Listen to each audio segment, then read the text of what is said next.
So who would like to know about techniques? Right, that's what we're all here today. And to start with, I am going to invite one of you to come up to the front and have an interview with me. And we're going to talk about your experience in a facilitated workshop that you did at your club level. Are you interested to hear about this person? Yeah. Not a volunteer. Yeah, Rena. No, sorry. It's Amy. Oh, no. Sorry. See, so I asked the question, but the answer was sitting right there. It wasn't so hard. We already have a victim. Yes, your filter was on and you didn't see that Amy was already positioned facing you. I was wondering if I jumped the gun. No, well you did, but... So Amy posted a YouTube of her workshop. Just if you look at the date, it's July 14th, so it's just last week. Her workshop was on evaluations, how to deliver an effective speech evaluation. I watched the video, she sent me the video, I watched the video, and I saw two pieces that she did. She did a lecture half, and she did a case study half. We're going to be talking about that now. And I'm going to have an interview with Amy and ask her how she felt the workshop went. So I'm going to sit down here beside Amy. How you doing? Good. How are you? Do you feel like we're okay? Just Yeah. nobody's watching, it's just Amy and talking? Yeah. All right. Yeah, You the don't- living room. Yeah, you don't even have to look at them if you don't want to. You just have a conversation with them. So everything I said was pretty true. Do you want to adjust anything that I mentioned? No, that's all true. Okay. So share with us, how did the first half, you did something prepared, you had a handout, it's obvious it's in the picture, there's a handout, you followed the handout. How did that work for you? How did that, First half. how did it feel? Okay. The first half, so I do feel like there were two parts of this workshop that I did with my club. I feel like I should talk to them, being a Toastmaster. You can talk to me, you don't have to talk to her. I'll talk to the whole group. Okay. So the first half was a lecture, and I felt that it was okay. I felt like I started to lose control a little bit of it.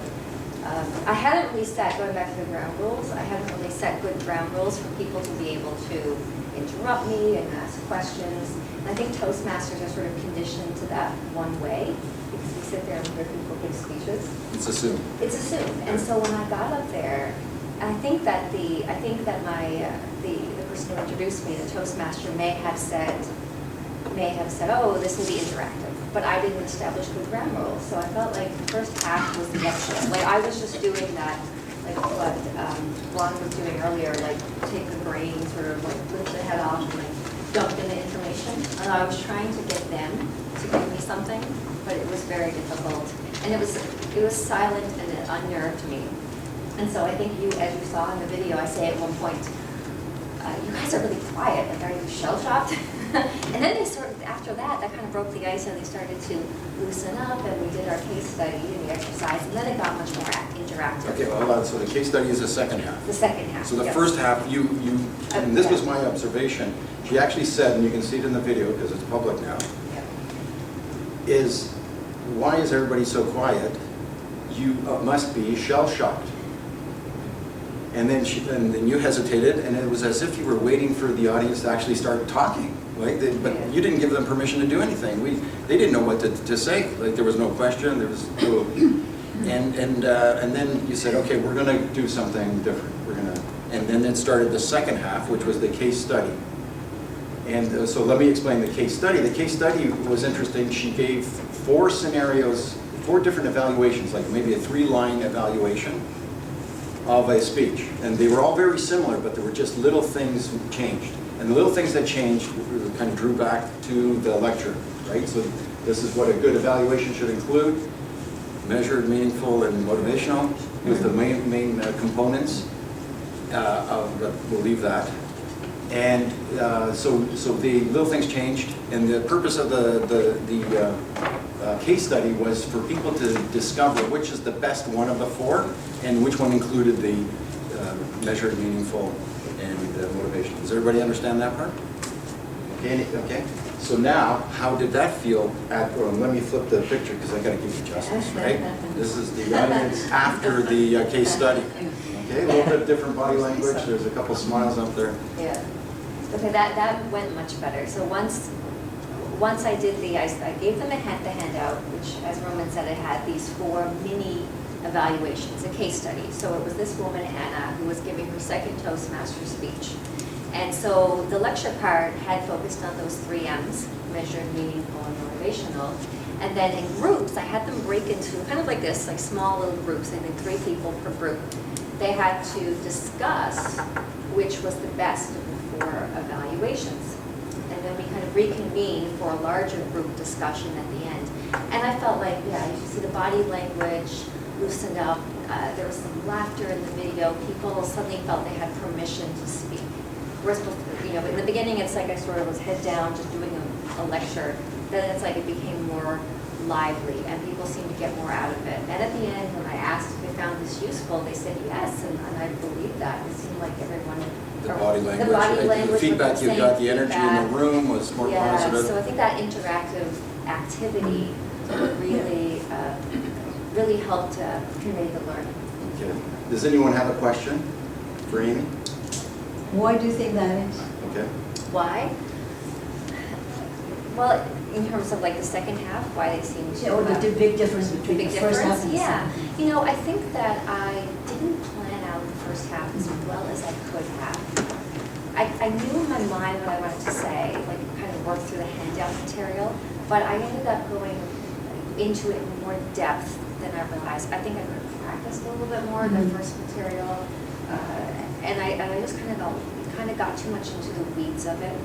And it just got a little boring, honestly. I felt like I was slipping a little bit. I was even less articulate than I usually am, and that doesn't inspire confidence in the audience. But then that second half, once I was circulating, talking to the groups, and I was asking for them, I put it out there, I would call on groups, like, what do you guys think was the best evaluation? But why did you say that? And suddenly there was permission for them to engage. Okay, I do have a comment. It looks like you did use two types of approaches, 2 methods. And I gather nowadays the more popular method is to engage people. I think that really is part of the popular approach, where the other one is more traditional. And because they're dialectic or they're opposite in nature to some extent, and what happens is when we go and try both approaches, the silence becomes intimidating. It's intimidating in the sense that either we're used to the idea of more audience engagement because we go to these workshops that have that, or the expectations, or the expectations are, let's do this more often. I don't like the traditional approach, blah, blah, blah. I hear these kind of stories go on. So let me interrupt there and just bring up another point. It's called stinking thinking, right? So that silence happens. You're looking at the audience. The audience is going, where are we going with this? Like, why are we having a break at 10:45? It's already 10:55.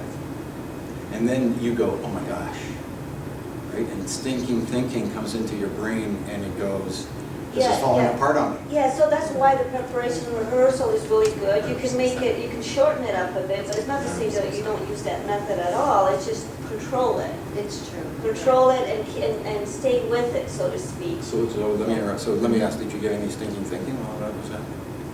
When you said shell shock, what was it?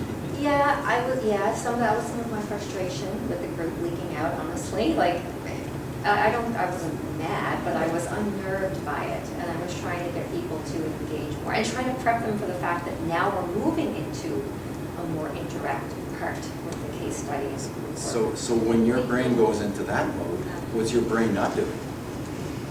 Focusing on How to get people back engaged. Right? So if you're doing this thing, the stinking thinking takes over and it starts to actually grow. Just like in our speeches, if we start to get self-conscious, where do I look? People say, where do I look when I'm, so some people say, go look at the back of the clock. Well, throw that one out, right? You have to make eye contact, and if you're making eye contact, you're engaging with people. And they're listening. Sometimes the silence means that they're really listening. It doesn't mean true. negative. It Yeah. could be really listening. It's just Good point. going. Okay. with it. and then- Okay, let's, No, can I let's, just, oh, oh, sorry, can I just, that's Yeah. Maria, right? Right. Can I just add to that? I absolutely agree with you. There's nothing wrong with the lecture, but I think that, because I've done a previous workshop the month before where it was like a little bit of lecture and an activity, a little bit of lecture and an activity. I think here it was too much lecture all at once. It was just we're gonna too talk much. about that in a second. You wanna hold your, okay, everybody's going and just perking, we gotta keep moving. Are you ready? Yep. Let's give Amy an incredible applause.